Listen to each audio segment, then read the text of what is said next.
and welcome. I don't know if you can hear them snuffling and sneezing, but they are. 2 of them are sick. I mentioned that in the last video. They're still sick. They came in with URIs, but we're gonna get them fixed up.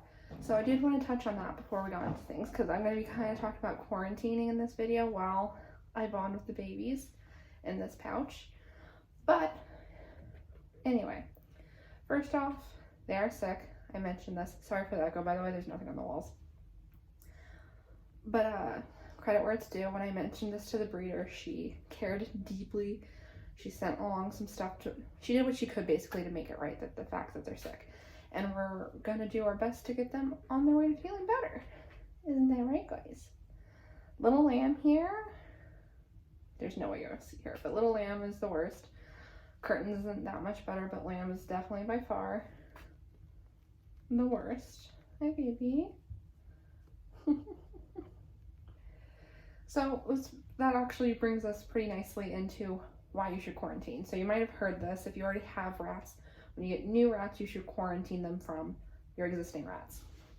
So the reason you should do this is because you don't know what the new rats are going to be bringing in. So like with these guys, for example, I'm pretty sure it's just a URI, but I don't know. They could have any number of things that could be transferable to my other rats, including things like Bordetella, which can wipe out an entire mischief within a matter of a couple of weeks. So I have 20 rats almost. I don't want that, including these guys. And I don't want that spreading to them because I love them. So yeah, that's one reason to quarantine. Another is things like parasites. So like they can have mites, fleas, like anything your dog can get, they can get.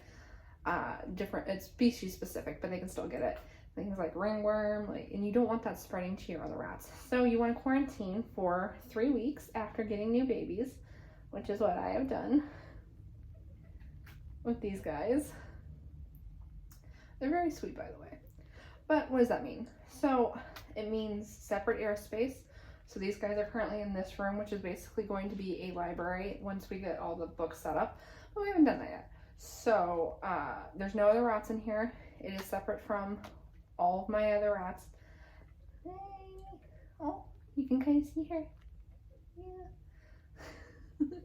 I can close the door. I can keep them in here and still be able to get to a place to wash my hands in between cages, which is important, which is the next step. Every time you handle new rats, you're going to want to wash your hands, wash anything that they've touched before it gets to your new rat or to your existing rats. Hi. Hi. They're very sleepy. They're real sleepy. You don't want anything, you want basically no contact, absolutely no contact. So for what I do is I have baby specific clothes. So this shirt, my pants, I wear these when I hang out with the babies, which serves 2 purposes. One, I can't carry anything on my clothes to my other rats, but also babies poop and pee a lot, and these guys pee a ton. Everything on me right now smells like pee. It's so much pee. So that's one thing. Another thing I do is this towel that I have in my lap and this snuggle sack stay in this room with them. I do not carry it anywhere near my other rats, just in case. Everything that's in the baby cage is baby specific stuff. I wash it as soon as these guys or any babies will be entered to my existing rats, and I don't use it anywhere else. I have a treat thing in here that's specific to them. I do have to bring their food in, but I bring their food in last so that as soon as I'm done feeding, I can go wash my hands. Same with the water. So basically all their everyday care, they get it done last, because then I can immediately wash my hands and not transfer it all around my house to my other rats.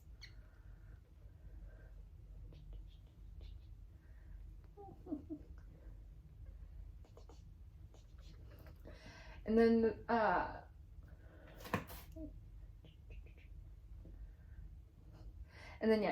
you don't want to introduce them obviously for at least 3 weeks, because A, you don't know what they have, and B,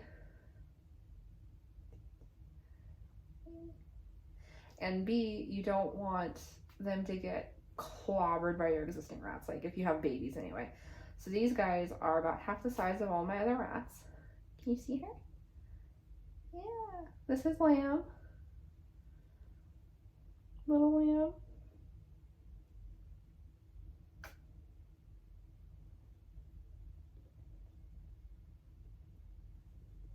She's the one that was making noise on the drive home. Oh, see, she's so sneezy. Oh, and Snuffly. I don't know if you can hear the snuffles. Wait, you can giggle. You can giggle.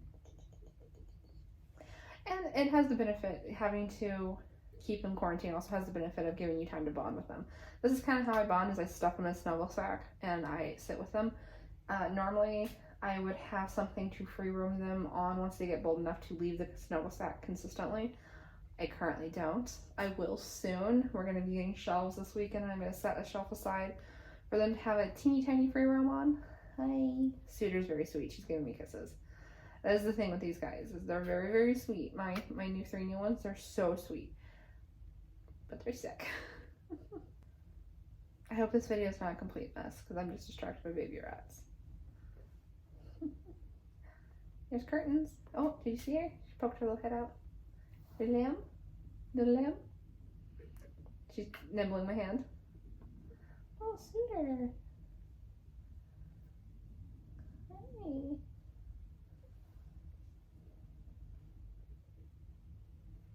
Suitor's very chill. She just wants attention and love. Hi.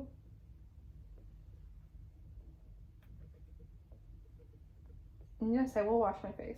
When I'm done in here, I will go into the bathroom and I have antibacterial Dawn dish soap. And I will wash my hands and my arms and my face and anywhere I think their pee has touched me. I will go hard on it. I wash this chair as well, because this is actually my computer chair. I have to take it back into the other room. And I will wash it. Suitor is climbing into my sleeve.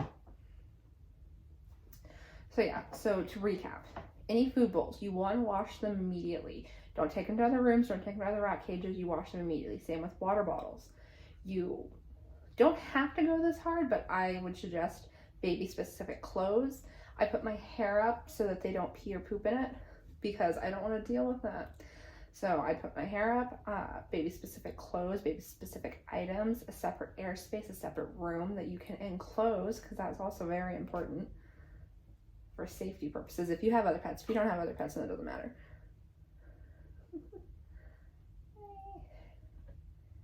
Your rat should have no idea there's new babies until you do intros, is what I'm getting at.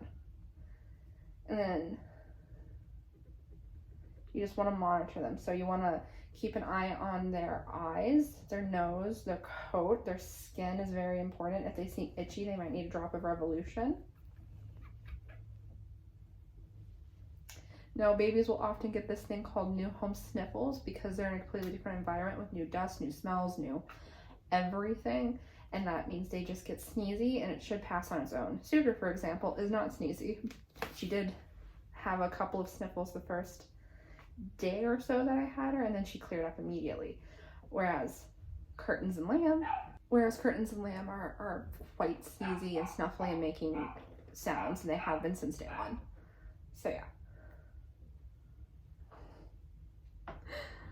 They're giving me kisses.